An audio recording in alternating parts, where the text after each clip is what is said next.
Live from KSAT 12, the Nightbeat starts right now. Attacking a person just for doing their job. That's what Bexar County Sheriff Javier Salazar says this man did last night. This is 63-year-old Jesse Lutzenberger. He's accused of punching an election worker because they asked him to remove his hat. Happened last night at the Johnston Branch Library, just outside Loop 410 near Medina Base Road. According to a police report, Lutzenberger wearing a MAGA hat and became upset when the clerk asked him to take it off. So election rules clearly state that no one is allowed to wear advertisements for specific candidates at the polls. EMS treated the clerk. He's okay. He returned to work this morning. The incident is something, meanwhile, that Sheriff Salazar calls unusual. It was still an ugly incident that I can't think of anything like this happening during my time here as sheriff, and I certainly hope to never see it again. A Bexar County Election Administrator Jackie Callanan wants to ensure everyone that the poll sites are safe and that they will increase security after this incident. She says from here on out, there will be increased law enforcement presence at the Johnston Branch Library where the assault happened, and it's possible other polling sites will get officers as well. And tonight, Bexar County Judge Peter Sakai releasing a statement following that assault. He said in part, quote, "Violence has no place in our elections process. This type of behavior will absolutely not be tolerated." He goes on to say, "We will not allow anyone to disrupt the election process." End quote. Now, as the race for the White House continues to heat up, both presidential candidates were in Texas today. Vice President Kamala Harris was in Houston, while former President Donald Trump was over in Austin. And that brings us here. If you haven't voted early yet, here are the hours for this weekend and next week. Tomorrow, the polls will be open from 8 to 8. Then on Sunday, they'll be from noon to 6 p.m. And all of next week, the polls are open from 8 in the morning until 8 at night again. Also something that we want you to keep track of. We add stories every single day on KSAT's Vote 2024 webpage. You can go there to get voting resources, things like sample ballots, polling locations. To stay in the loop, scan that QR code right there on your screen. Tonight, James Val Cotter remains in jail. He's a close friend and business partner of Brad Simpson, who also remains in jail as the search for his wife, Suzanne Simpson, continues. She's been missing since October 7th. So today, Cotter was in court for a bond hearing for his 2 third-degree felony charges. And after the hearing, Cotter's attorney spoke only with KSAT and told our crews that his client is being treated unfairly. Right now, he doesn't have access to proper meals or showers. Sheriff Salazar is keeping a 65-year-old man in a holding cell. He's been in a holding cell the entire time he's been at the jail. So a judge ruled today that Cotter's bond totals $1 million, and a bond reduction hearing is going to be held on November 4th. Among the charges Cotter's facing, he's accused of hiding a gun for Brad Simpson. Arrest paperwork states Cotter was asked to remove a gun from the Simpsons' home and did. A source told KSAT that gun could be connected to Suzanne's disappearance. Let's go to a scary scene now in far south Bexar County, where a little girl was bitten by a dog. Happened about 6 o'clock this evening on Morin Road in Von Ormy. Bexar County Sheriff's deputies say the 9-year-old bitten on her thigh by her neighbor's dog, a pit bull terrier mix.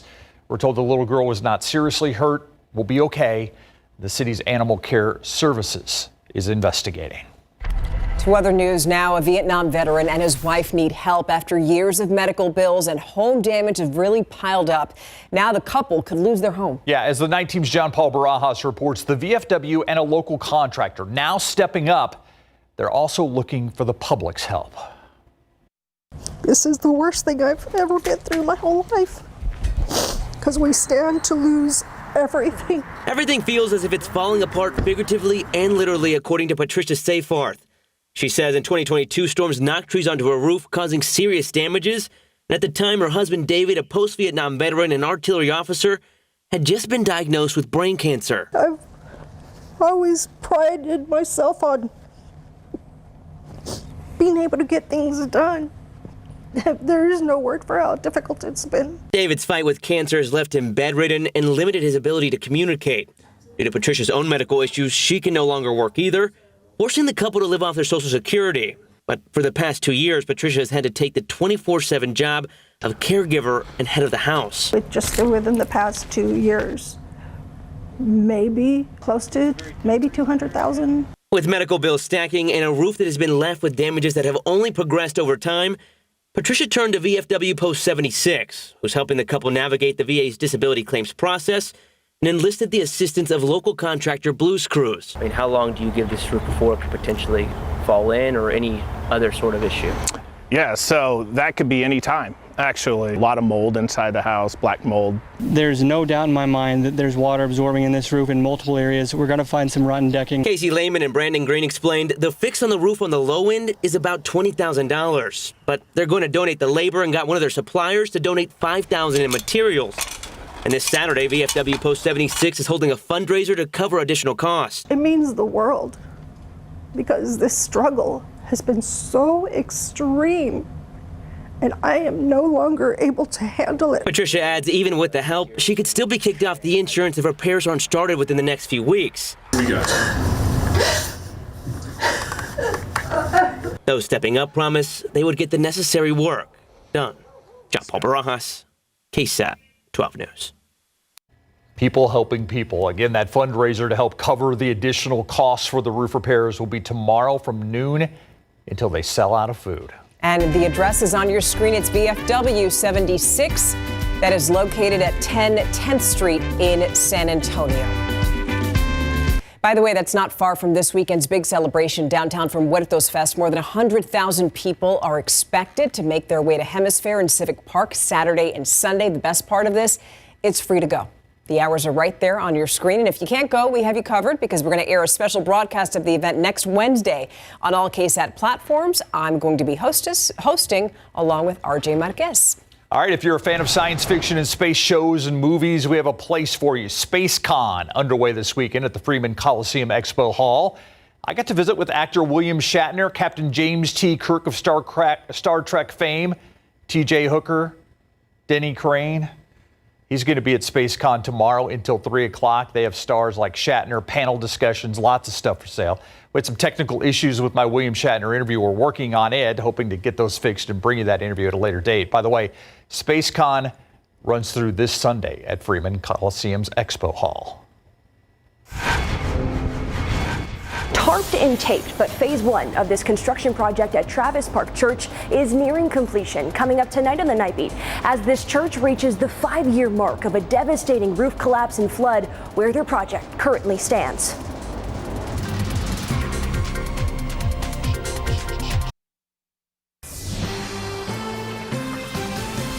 Tarps and tape have taken over historic Travis Park Church. Here's the thing, though. This construction is actually a sign of progress 5 years after a devastating flood and roof collapse. Yeah, progress is good to see here. The night team's Avery Everett got to look inside as phase one set to finish later this year. Through piles of scaffolding comes signs of hope. We don't just see our survival, we'll see our future. Travis Park United Methodist Church is under construction to rebuild and rejoice again. Obstacles have befallen us over the years, but the doors keep opening up. Friday marks 5 years since the roof over the youth building collapsed because of heavy rain. The cave-in led a sprinkler line to burst, leaving leaks and flooded halls. In the days after, crews cleaned what they could. The damage revealed the need for this church to have a full renovation. So really it's modernizations and upgrades. These aisles here are covered and the construction here is far from complete. But this project isn't just about preserving history. It's also about restoring hope. For more than 170 years, this church has been a safe place in San Antonio, serving asylum seekers, homeless, and members of the LGBTQ+ community. A lot of them feel like there's no church for me, but there is. Talking about this church makes you emotional. Why? It's not this church, it's the people who come here. Travis Park Church sees strength through this construction, but more importantly, strength through its community. Phase one of this project is on track to have this sanctuary open back up by Christmas. I'm thinking and hoping it'll be a full house. The pipe organ opens up and fills the space. A noise not heard here now, but one soon to fill this space again. Avery Everett, KSAT 12 News. Oh, I could just feel how happy everyone's going to be when that's finally open up. Okay. A lot of happy people this weekend, too, celebrating Halloween. They'll be out also from Muertos Fest celebrations. Yep. And you don't need a jacket. That's the obvious part of it. And even into Halloween, any costume is going to be okay. I mean, it's not going to be too cold for anything. Let's put it that way. I want to start with the weekend. Think of it as an extension of the past couple of days. 89 tomorrow, 88 on Sunday. Mornings will be in the 60s. Some clouds early and then sunny afternoons and not much of a breeze out there. Looking ahead to Halloween. No jackets needed. We talked about that. For trick-or-treating time on Thursday, we're expecting upper 70s to near 80 degrees. Bit of humidity as well. You'll notice the mugginess. And a few light stray showers possible. We're gaining a little bit of confidence in the rain chances next week. I mean, nothing to get excited about yet. Still pretty limited, but 20 to 30% chance now is what we're saying Wednesday, Thursday, and Friday, with Thursday, Halloween, being that 30% chance. Today makes it 50 days straight without measurable rain at San Antonio International. The record is 63 days, and that was back in 1993, and I think we've got a decent shot at breaking our streak toward the middle and end of next week. Now, here's the generalized rainfall potential, and a lot of what we're watching comes down to this weak cool front that's going to drop into Texas midweek, Wednesday, Thursday. The question is, where exactly does it stall? It'll drop in and then sit somewhere. Could be between Dallas and Fort Stockton. Could be from College Station to Eagle Pass. The trends are slowly pushing it towards closer to San Antonio, so that's why we boosted Thursday to a 30% chance. But of course, very fluid situation. We're trying to predict this front that hasn't even formed yet. We can't even measure it. Hasn't even developed yet. So we'll keep you updated and check back for the updates. But through the weekend and early next week, upper level high, Big Blue H moves in. Big trough finally digs early next week, and then it's going to be followed by a few more. So that does increase the chances a little bit of cold fronts into early November. More consecutive cold fronts are at least becoming more possible for early November. Tomorrow morning, calm, a little bit of cloud cover, some patchy fog as well, like the past few days. 67 at 7 a.m. By noon, we're 81, then right near 90 for the afternoon high temperature. 92 Carrizo Springs, New Braunfels 90, Kerrville at 88 tomorrow afternoon. And notice those high temperatures gradually back off a bit into the lower 80s toward the end of next week, which is still above average, but it's an improvement. Yeah, we'll take it. And a look outside with our live cam.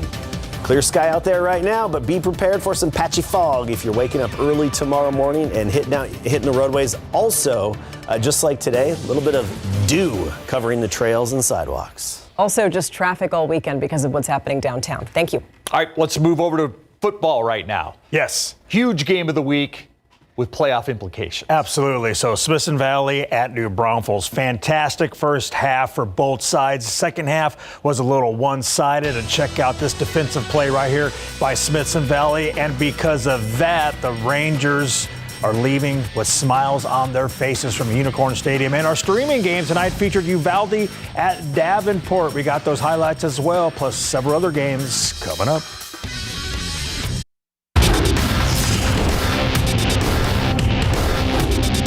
Hi, we're Unicorn Cheer, and you're watching big game coverage on KSAT 12. Go Blue! Thank you, Unicorn Cheer, wearing pink tonight at our game of the week between Smithson Valley and New Braunfels to support breast cancer awareness, Mary. Yes, in Unicorn Stadium, the site of this district 13 5A D1 showdown with second place in district behind Piper on the line. All right, let's get to those highlights. A beautiful sky over Unicorn Stadium in New Braunfels for our game of the week. First quarter, Rangers down 3-0 when they get on the board. Handoff goes to Brad Sowersby, 11-yard touchdown run, and the visiting Rangers lead 7-3. Second frame, Unicorns quarterback Clayton Amkin fakes the handoff, steps up in the pocket, and he connects with Lane Duke, 34-yard touchdown. They'd get the 2-point conversion, and New Braunfels led 18-15 at halftime, and the Unicorns are feeling good. But the second half was all Smithson Valley. Third quarter, Sowersby scores from 1 yard out to make it 22-18 Rangers, and Smithson Valley wins the battle for second place in District 13 5A D1 29-18. Oh, it's really special. We didn't start off the best in the first half, but we just came out and trusted one another and trusted our coaching, and we came out and executed. We didn't necessarily do anything different. We eliminated some things, maybe some clutter, But we just executed a little better. You know, New Braunfels played a great football game, and you know, when you play good teams, sometimes it doesn't all go according to plan, and we just had to keep doing the thing until it got right, and we did enough things right in the second half to win the game. Keep doing the thing. Let's head out to Lenoff Stadium, where the #1 ranked Steel Knights were hosting the winless San Marcos Rattlers. First quarter, Steel up 7-0 with the ball. Quarterback Chad Warner throws it to running back Sammy Harris. He cuts inside his block, and the Rattlers are not going to catch him. That's a 54-yard touchdown, and the Steel Knights lead 14-0. In the first, they were up 21-0 before our Photog had to leave, and the top-ranked Steel Knights win this 29-6A matchup 63-0. Moving on out to Randolph tonight, the Rohawks are facing the Llano Yellow Jackets. Two of the best teams in District 13 3A D1. Opening quarter, the home side gets on the board first. Quarterback Colin Stuckey back to pass, doesn't like what he sees, so he takes off to his right, and he breaks off a 32-yard touchdown run. Down the sideline he goes, and the Rohawks lead at 7-0. But the Yellow Jackets answer right back. Luke Davis just flicks it up to Trey Vogt, and that will go down as a 60-yard touchdown. This game is tied at 7, and Llano wins a close one, 27-26. Wow. All right, another lively night out at Orem Stadium as undefeated Alamo Heights hosts McCullum, who you know is trying to play spoiler.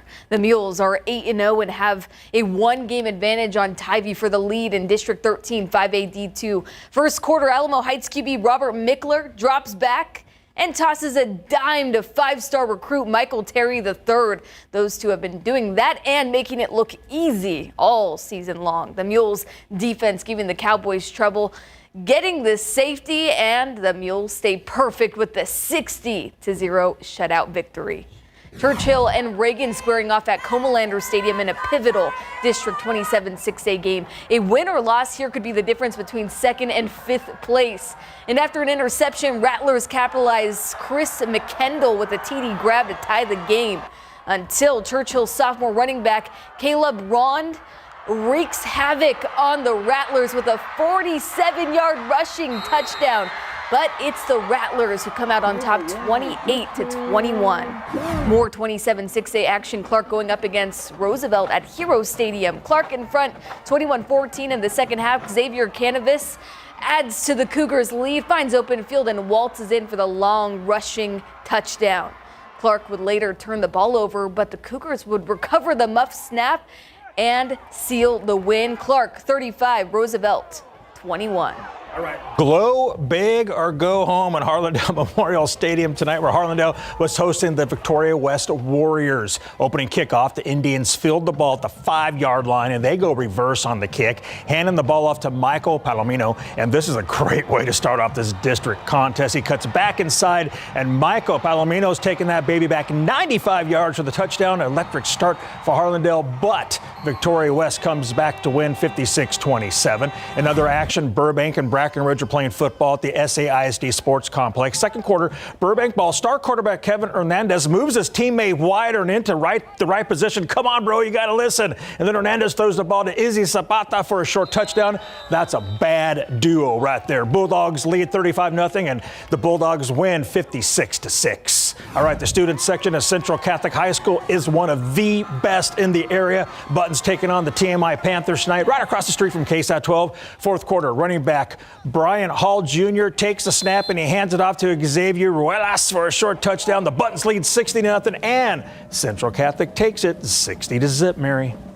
All right, Larry and I were at Davenport before kickoff for our KSAT Game Day show, and the environment on senior night was infectious. 7-1 Davenport taking on 2-5 Uvalde. Wolves add to their first quarter lead, recovering the fumble in the end zone for the touchdown. Davenport can smother you with their defense, but the Coyotes wore them down long enough for Jared Martinez to break loose for the 27-yard rushing score.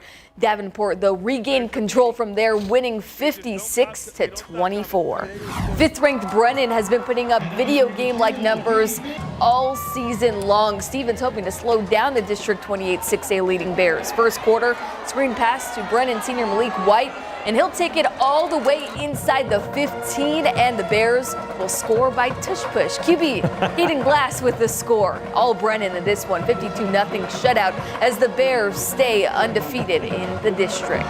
Staying with 28 6A action, 1-7 Holmes facing 2-5 O'Connor at Ferris Stadium. It's 21-10 O'Connor in the second quarter when Holmes senior Christopher Geller hurdles into the end zone, making it a one-possession game. Third quarter, O'Connor's Jeremy Maldonado is all over this jump ball, and the Panthers would capitalize off of the turnover as Brandon Martinez runs in the rock from 5 yards out, and O'Connor goes on to win it 35-20. All right, that's 12 games down and 3 more to go on this Friday night of big game coverage. Yes, and up next, Nick Mantis and the road trip. But first, let's listen to the Churchill High School Marching Band.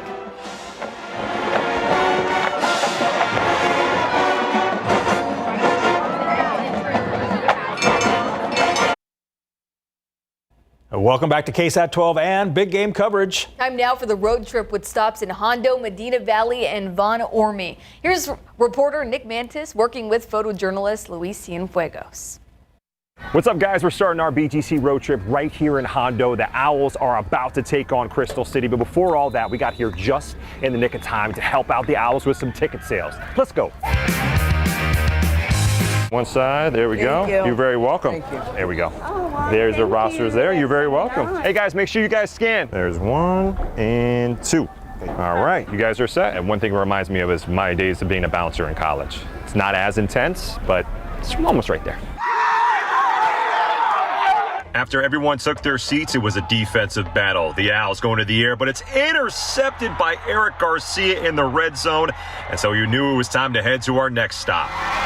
Stop number 2 in Medina Valley was a different animal. Both teams are Panthers, but Medina Valley's Connor Crisp has got crazy speed, taking this punt back 75 yards to the house to make it 21-7 just before halftime. At our final stop of the night, Southwest Legacy hosting Southside. Legacy handed it off to James Ross, who hurdles a defender. Some incredible athleticism taking it into Cardinal territory. Then, very next play, Ross pushing defenders off him, stiff arms another, somehow stays upright and takes it 35 yards for the touchdown. Doing a little dancey dance to end our road trip. Back to you guys in the studio. Couple of Play of the Week nominees there. All right, here's how it all played out. Hondo edges out Crystal City 25-22. Medina Valley tops Laredo United South 35-21. And Southwest Legacy shuts out Southside 24-0. And in some other scores tonight, we have Poth over Natalia 54-6. Holy Cross beat Church John Paul II 49-0. And other scores, we have Dilly all over Nixon Smiley 50-14. You have Divine beating Bandera 23-13. Lido lost to Cole tonight 23-14. Number 10 Somerset beat Pleasanton by a final of 41-21. We also have number 12 Antonian winning 70-42 out in Houston tonight. Lanier beat Edison 49-14. And a couple of unranked teams from Bernie. You got Bernie Champion losing to Victoria East 28-10, and Bernie beating Veterans Memorial 49-17. For all your scores and highlights, please go to biggamecoverage.com, or you can visit the BGC app. I'm still stuck on the 70-42 score. I know. Just saying. Wow. A little high scoring. Yeah. Yeah. Thanks, guys. You got it. We'll be right back.